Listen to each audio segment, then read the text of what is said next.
Oh oui, je pense qu'on peut se le dire que sur le marché de la trottinette électrique et sur cette gamme de prix plus particulièrement, eh bien cette trottinette électrique, elle a bien envie de se faire remarquer. Envie de se faire remarquer par son style, vous le voyez, des dimensions assez imposantes. Je vais vous les partager, une belle hauteur de garde au sol. Et puis cette conception aussi, ces carénages massifs un peu partout ici autour de la colonne de direction. En partie basse également au niveau du deck, un deck qui est assez large. Et puis des suspensions aussi qui nous laisseraient presque penser que tout ça c'est conçu pour grimper aux arbres. Mais l'est-elle vraiment? Est-elle vraiment capable de nous délivrer de superbes performances, cette Navi XT5 Pro que j'ai reçue en test pour la chaîne YouTube? Elle est actuellement à un tarif très agressif. Je vais tout vous raconter sur ce produit et mon verdict bien entendu sur la route pour voir si réellement elle est capable de nous offrir de belles performances et un bon agrément de conduite. On va découvrir tout cela, mais comme d'habitude, on va commencer par le petit tour du propriétaire avec le rappel des caractéristiques techniques sur un fond d'ergonomie aussi.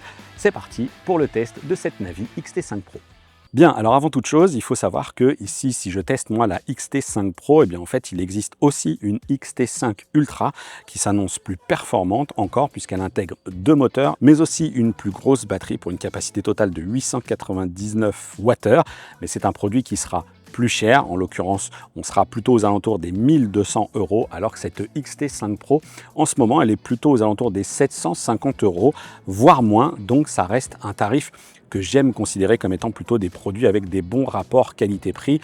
Mais attention, ici il va falloir peut-être faire certaines concessions, en tout cas ne pas penser que vous allez faire de la multimodalité, parce que comme j'ai dit, c'est imposant, c'est grand et puis c'est assez lourd. Alors côté performance justement, ici le moteur qui est présent dans la roue arrière, et c'est un moteur qui développe une puissance nominale de 700 watts. On est ensuite sur une puissance en mode boost de 2200 watts. Et puis ici, l'avantage de ce produit, eh bien, c'est que le fameux mode boost, il va être très facilement accessible, activable par cette petite gâchette qui est juste là. D'ailleurs, on le voit lorsque je presse que l'on a directement, hop, voilà, le petit mode boost qui apparaît ou qui disparaît.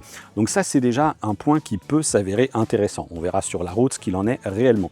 Et ce qui lui permettrait donc d'arriver à 25 km/h dans un délai assez court.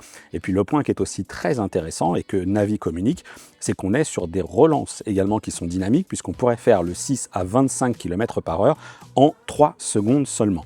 Ensuite, on va retrouver un autre élément qui est très important dans le confort notamment, c'est la partie suspension. Vous le voyez ici, on est sur un amortisseur qui est relié ensuite à ce bras oscillant qui retient la roue arrière.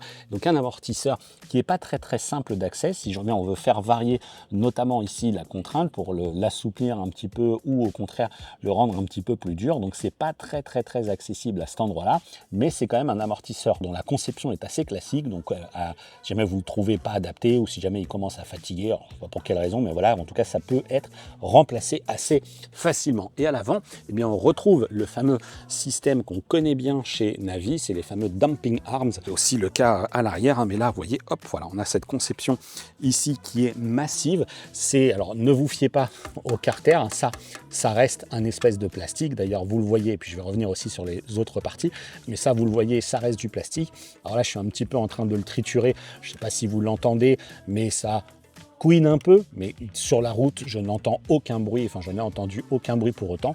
Ici, l'amortisseur, il est un petit peu plus accessible. On voit qu'on a ici la bague de réglage. Vous voyez, je vous le disais, c'est vraiment un système de montage qui est classique. Donc, ok, j'ai traduit un petit peu ici le côté plastique de cette conception-là. Pour autant, là, en revanche, c'est du costaud. Là, ici, c'est vraiment de la ferraille. On a ici un cordon de soudure qui est plutôt bien réalisé. Et ensuite, tout le reste, c'est effectivement des caches en plastique. Ça me permet très rapidement d'aborder cette partie ergonomie. Mais ça, c'est du plastique. Alors, encore une fois, ça fait ce bruit-là, mais ça ne craque pas sur la route.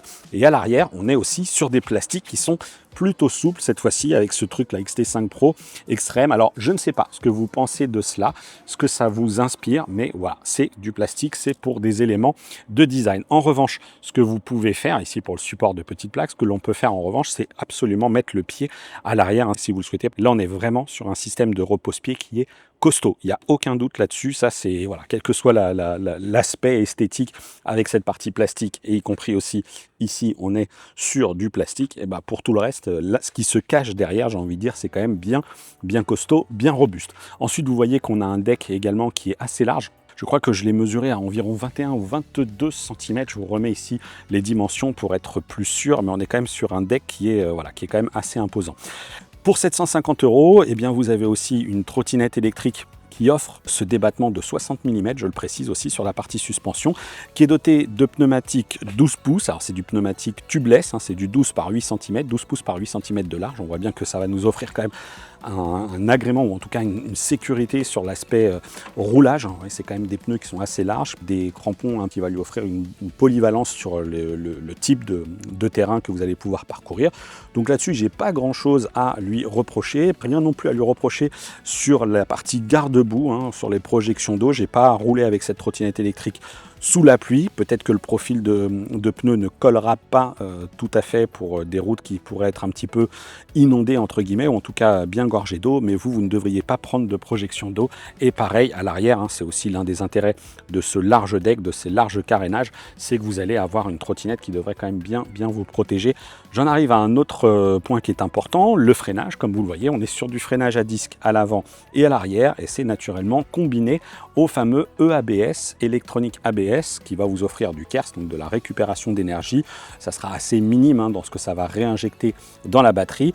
En revanche, c'est la puissance de frein moteur que vous allez aussi pouvoir ajuster via l'application mobile. Alors c'est du frein à disque, certes, mais on reste sur du frein à câble, comme vous le voyez, avec des vis de réglage ici en partie basse au niveau de l'étrier, et des vis de réglage également ici en partie haute, juste là à côté des leviers. Bref, rien à signaler de ce côté-là. L'autre élément qui est très important, eh bien, c'est la batterie, bien entendu. On est sur une batterie de 46,8 volts par 12,75 ampères-heure, soit une capacité de 596 Wh. C'est une capacité qui est assez classique.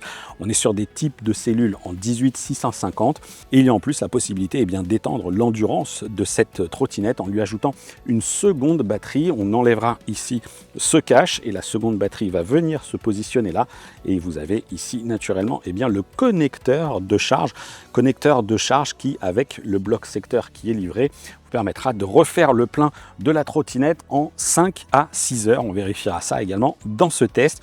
C'est un chargeur 4 ampères, donc c'est pas non plus énorme, mais le constructeur propose un chargeur 10 ampères en option pour environ 100 €. Donc si jamais vraiment vous roulez beaucoup, eh ben, ça peut être intéressant, parce qu'on va le voir, cette trottinette électrique, elle ne bat peut-être pas des records d'endurance. On s'en reparle dans la partie consacrée à cela avec le bilan.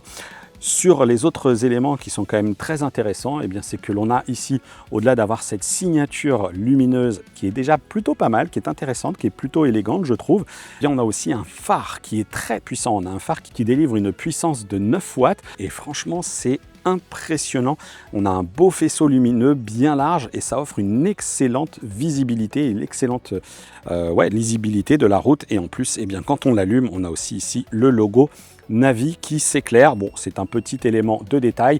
Et puis ensuite, comme vous l'avez vu, j'embraye un petit peu sur la partie conception et ergonomie. Hein. Naturellement, on retrouve des clignotants sur cette trottinette électrique à gauche, à droite, et tout est là avec pilotable, avec ce petit boîtier de commande. C'est extrêmement simple.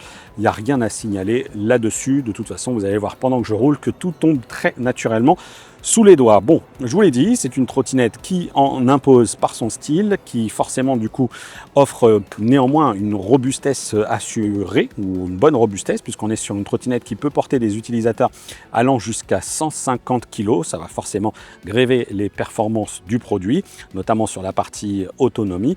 Et on est sur une trottinette qui, dépliée, mesure 1,36 m donc de long par 62,7 cm de large par 1,40 m de haut. Et on est, donc ça c'est quand elle est en mode déplié, et lorsqu'elle est en mode plié, eh bien on reste sur 136 cm de long, 62,7 cm de large, et on est désormais sur une trottinette qui va faire 65,5 cm de haut. C'est des dimensions que je vous partage, je pense, uniquement si jamais vous souhaitez ranger le produit dans son mode replié, parce que la portée, ça va être un vrai souci, ça va être un vrai sujet. On est quand même sur une trottinette qui pèse 34,8 kg. C'est quand même bien lourd pour tout ce qui est multimodalité. J'y crois pas un instant, en tout cas sans se fatiguer, ça risque d'être compliqué. Allez, c'est parti, on passe à l'essai routier. Bien, c'est parti. Donc pour l'essai routier, clairement sur ces portions de revêtement qui sont parfaites, pistes cyclables, on s'ennuie. On s'ennuie à 25 km/h parce que il ne se passe rien, c'est très bien amorti, on se sent en confiance. On est sur une position de conduite qui est assez haute en revanche, donc ça offre une bonne visibilité par-dessus le toit des voitures par exemple. Il faudra aussi prendre cela en compte à chaque redémarrage, c'est-à-dire qu'on va quand même aller poser le pied à terre assez bas. Je pense qu'on a une vingtaine de centimètres entre le sol et le dessus du deck. Ça implique de faire un petit saut aussi à chaque fois qu'on monte ou qu'on redescend de cette trottinette.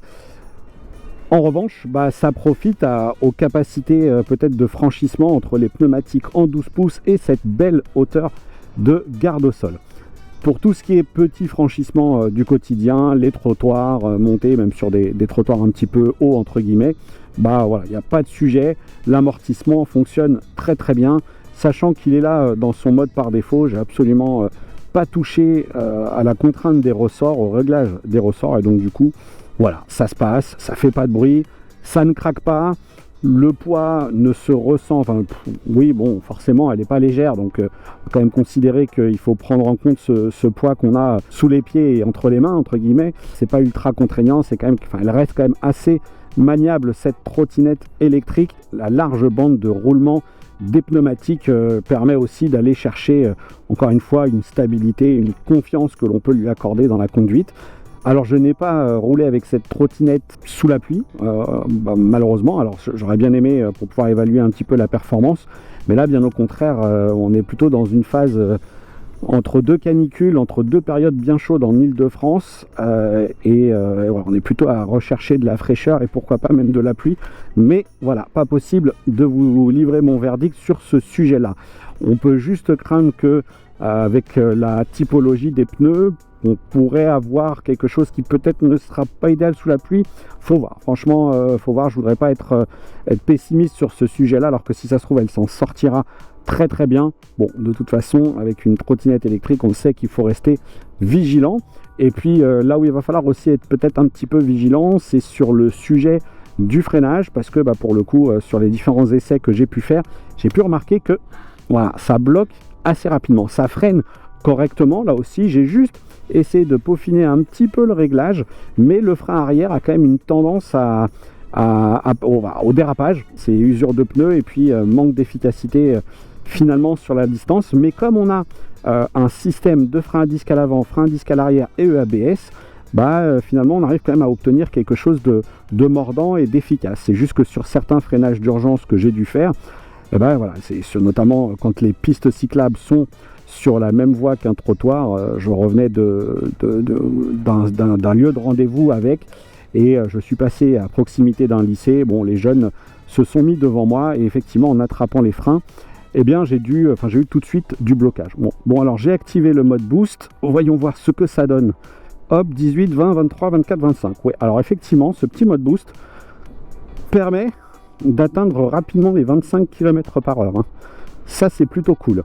Et d'ailleurs, il faut savoir, comme j'ai dit, que ces 2200 watts, ils sont accessibles plutôt dans ce mode boost.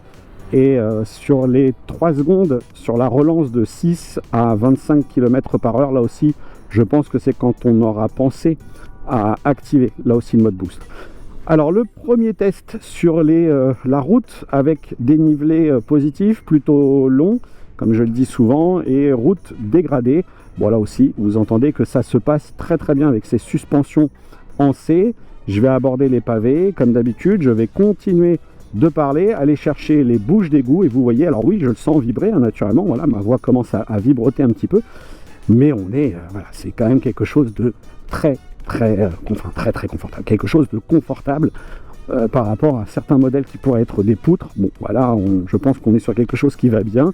On a quand même une marche assez haute à grimper quand il faut repartir après un feu rouge, mais la bonne nouvelle, c'est qu'il n'y a pas besoin de la pousser très très fort pour qu'elle démarre. On a un choix qui nous est offert dans l'application mobile, dans les fonctions labo, fonction expérimentale, je crois ils appellent ça. On peut choisir entre 3, 4 et 5 km/h. Bon, moi je vous recommande de la mettre à la plus basse vitesse. Ça évite vraiment d'avoir à jouer de la poussette de manière énergique et finalement parfois même assez dangereuse.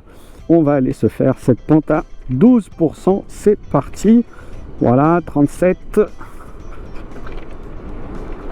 41, gâchette enfoncée, elle ne va pas plus de 41, je relâche la gâchette, 43, 45, j'ai l'impression que le TCS fait son travail, 46, en tout cas je me sens, alors forcément ça remue, franchement vous l'entendez, oh là oui par contre le dérapage il est assuré, mais voilà j'étais encore très loin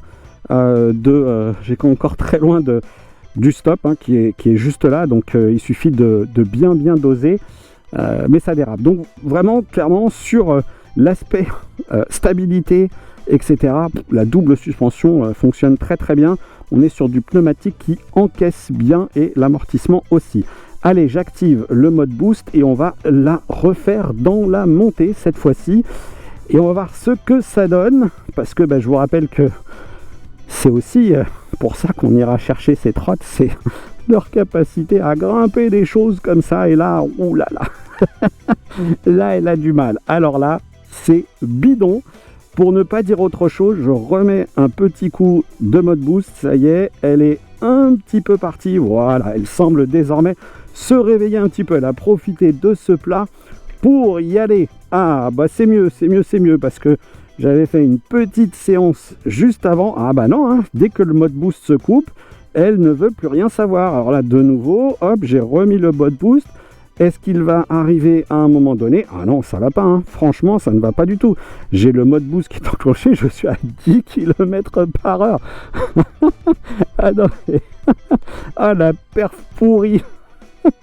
Alors pourri, on s'entend, hein, disons que j'en attendais beaucoup mieux par rapport à ce que je remets un coup d'accélérateur avec le mode boost et non, 8, 10, oh là là là là là. Bon alors là, elle se prend une pile par les autres modèles que j'ai testés sur la chaîne, hein, que ce soit Max G3, DB7 Pro. Clairement j'avais mieux sur cette perf là, hein. C'est un petit peu dommage et pourtant j'ai encore de la batterie, hein. Je n'ai perdu qu'une petite jauge, donc on devrait être plutôt assuré normalement d'avoir quelque chose de mieux. La promesse des 2200 watts crête, je sais pas où ils vont les chercher, mais c'est pas foufou. Allez, on va poursuivre. J'ai désormais des petites choses à vous dire aussi sur la lisibilité du compteur. Le souci c'est que quand on met le clignotant et qu'on se loupe et qu'on appuie aussi sur la commande ici du phare, et bien en fait on diminue instantanément le rétroéclairage, la puissance de l'éclairage, la puissance de l'affichage, pardon, et donc du coup c'est bien moins lisible. Donc cet afficheur, il est comme je le disais assez sommaire. On a la vitesse, le TCS que l'on voit activer, le choix du mode ici avec le mode sport, l'autonomie restante ici, j'ai 4 petites barrettes encore sur 5, 4 petites jauges, et puis j'ai la vitesse de 25 km par heure. Donc clairement c'est un affichage qui est un petit peu daté, il n'y a pas d'exploit du tout là-dessus. On nous met un grand écran mais on va pas chercher grand chose dessus. Du côté des commandes, en revanche, c'est un petit peu dommage qu'on ait ce petit bouton qui soit si proche du clignotant pour allumer les phares. Peut-être que c'est qu'une habitude et parce que je porte des gants. Le choix du mode de conduite juste en dessous, la mise en marche. Qui est top, c'est la présence, comme je l'ai dit, de cette commande du mode boost qui est accessible en permanence. Et puis les deux clignotants qui sont également très faciles d'accès et pour le coup avec une forme qu'on identifie très bien. Les poignées sont plutôt joliment dessiné. J'ai pas fait l'erreur d'oublier mes gants. Alors là, c'est les gants de moto, mais naturellement que des gants de vélo légèrement rembourrés au niveau des paumes, voilà, ça peut déjà faire l'affaire.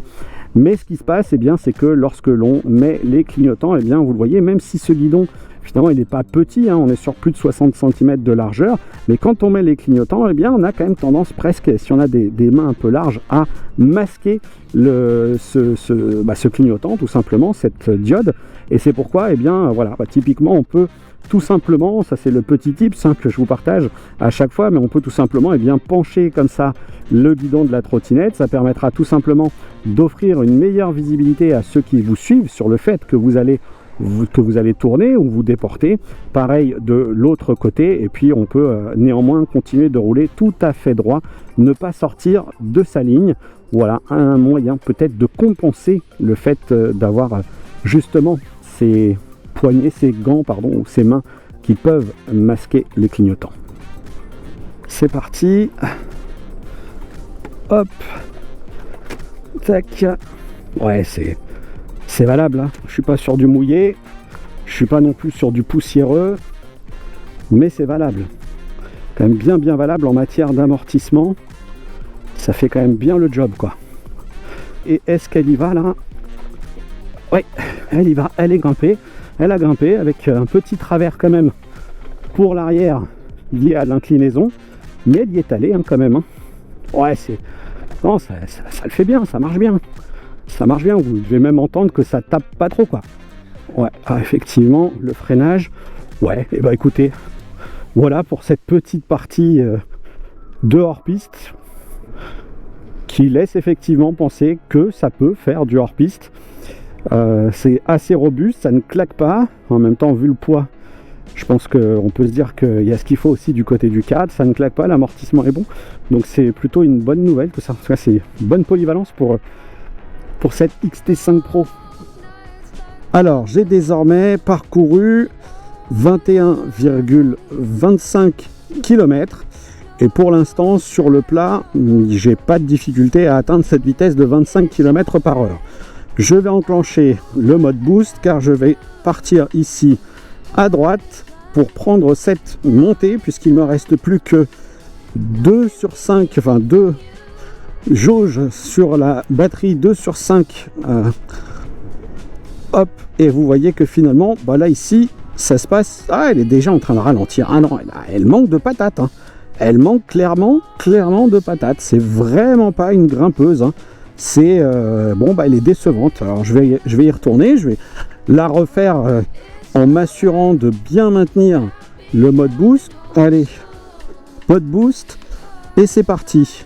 Donc cette fois-ci, je l'actionne. Voilà, là tout se passe bien.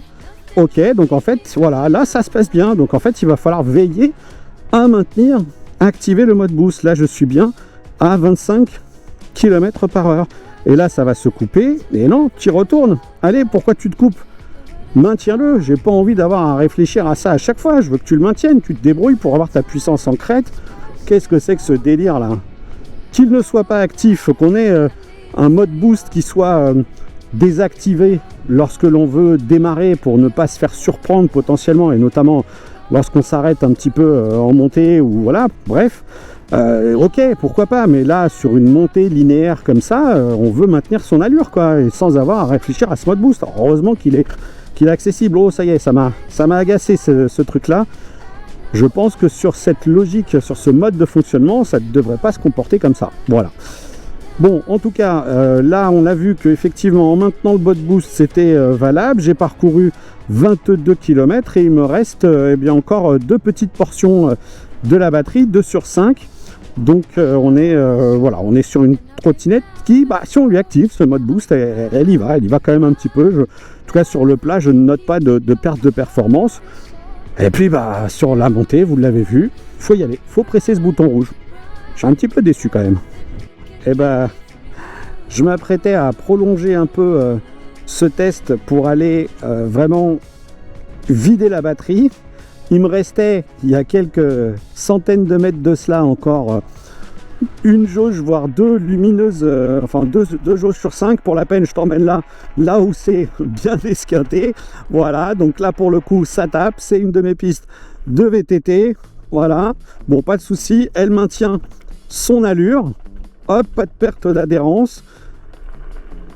Donc voilà, encore une fois, démonstration est faite que cette trotte, elle encaisse très bien les chemins de terre. Je vais pas lâcher ici. Hop, hop, voilà, hop, et c'est passé sans problème. Bon, ce que j'étais en train de vous dire, eh bien, c'est que désormais, j'ai le petit voyant de la batterie qui est au rouge, alors que eh ben, quelques centaines de mètres plus avant, il était encore pas du tout au rouge. J'avais encore, je crois, deux voyants d'allumés. Je pensais que j'allais pouvoir rouler encore un petit moment pour vider cette batterie. J'ai parcouru donc eh bien 25,75 km. Donc on est finalement même assez loin de ce à quoi je m'attendais. Je pensais vraiment que qu'on pourrait aller chercher les 35 km d'autonomie. Alors est-ce que c'est les nombreuses montées que je lui ai fait faire à cette trottinette, parce qu'on en a fait quelques-unes, hein, et vous avez peut-être pas eu l'impression, mais certaines grimpaient bien. Alors celle après la descente à 12% qu'on a repris dans l'autre sens étant la plus costaud, mais il y en a quand même quelques-unes qui grimpaient bien et que j'ai refait 2 fois, donc voilà. Bon bah du coup je vais conclure, je vais quand même continuer de circuler par ici pour voir si j'arrive vraiment à estimer le niveau de batterie, enfin le niveau d'autonomie maximum, vider la batterie intégralement, et puis je vous afficherai également le temps de recharge, parce que bah, il était annoncé comme étant de 5 heures, mais visiblement je crois qu'on serait plutôt aux alentours des 6 heures, et donc ça il va falloir le prendre aussi en considération, et c'est du coup le moment de conclure ce test pour moi. Vous dire que bah oui, cette Navi XT5 Pro répond à toute une partie de sa promesse, ou en tout cas sa promesse est vérifiée sur la partie robustesse, tenue de route, confort. Je ne l'ai pas testé sous la pluie, j'insiste, hein, c'est également un critère qu'il faudrait avoir. Très bon point aussi pour la qualité de son éclairage, sa fiabilité dans l'ensemble, et puis son boîtier de commande qui permet d'actionner quand même très facilement les clignotants. Tout est bien accessible, y compris ce petit bouton mode boost, mais qui, vous l'avez compris, ne me convient pas dans son mode de fonctionnement sous certaines conditions. Il faut délibérément l'actionner par soi-même, mais que l'on n'ait pas une meilleure gestion de la puissance de crête de cette trottinette électrique, et qui finalement s'effondre, donc je pense aux alentours des 1000 ou 1200 watts lorsque l'on est sur la route, et que l'on se retrouve à franchir des montées à la vitesse de l'escargot. Bon bah ça c'est pas acceptable, il faudrait que le système gère ça vraiment beaucoup mieux. Pour le reste, bon bah voilà, j'ai envie de dire que à 750 €, je suis pas sûr que c'est un produit que j'ai envie de vous recommander comme ça les yeux fermés. Bon, si vous cherchez un produit qui a du style, assurément c'est le cas, un style un petit peu racé, bon, des choix de matériaux qui peuvent être critiquables d'une certaine manière, mais bon, ça craque pas, ça fait pas de bruit, et puis surtout c'est très confortable, c'est polyvalent, enfin c'est confortable, c'est polyvalent, comme je l'ai dit, hein, on peut sortir des sentiers battus, et puis la performance est quand même relativement bonne, hormis ce qu'on a pu voir en montée. Ça c'est pas possible, c'est pas possible que ce système exige que l'on utilise soi-même, que l'on active soi-même le mode boost. Ok pour lorsque l'on va s'élancer à un feu rouge, ok lorsque l'on va se dire ok là j'ai besoin d'un petit coup de boost d'énergie, mais quand je roule, quand je cruise à 25, j'ai pas envie de me dire ah tiens, il faut que j'aille presser le mode boost parce que j'ai une montée qui arrive. Non, j'ai envie qu'elle gère sa puissance maximale toute seule, et ça bah c'est pas le cas, c'est un petit peu dommage. Et puis surtout, on a pu voir quand même que je pense que cette puissance est divisée quand même par 2. Hein. On nous annonce 2200, mais je pense qu'on est aux alentours des 1000-1200 watts lorsqu'on n'est pas dans ce mode boost. Ensuite, côté confort d'utilisation, c'est cool, petit boîtier de commande qui est ok, les clignotants qu'il faut faire gaffe à pas masquer avec les mains, ça vibre pas trop sous les pieds dans toutes les situations, donc ça aussi, ce sont autant d'arguments positifs en faveur de cette trottinette électrique. Mais là encore, à 750 €, eh bien, elle va se frotter à une concurrence qui est quand même assez variée désormais et assez sérieuse, notamment du côté de son éternel rival Segway Ninebot, hein, puisque vraiment Navi et Segway à chaque fois se tirent un petit peu la bourre. Et enfin, là aussi, à comparer les deux, souvent les produits de chez Navi sont quand même un petit peu plus lourds aussi. On est quand même sur un produit là, si jamais vous envisagez de la multimodalité, bon bah va pas falloir, hein, parce que on est sur un produit qui pèse très très lourd, donc gravir ne serait-ce même que quelques marches avec ça, ça le fait pas, c'est pas possible. Enfin c'est pas possible, c'est possible, hein, si jamais vous appelez Anatolie. Bon voilà, en tout cas vous avez compris, vous le sentirez passer parce que c'est lourd. Bon voilà, bilan globalement plutôt mitigé, des déceptions sur l'autonomie, des déceptions sur cette puissance en crête néanmoins, et puis bah à vous de vous exprimer maintenant dans la partie commentaires. Puis bah pour ma part il me reste plus qu'à vous dire à très bientôt pour une prochaine vidéo sur la chaîne, et d'ici là portez-vous bien, ciao.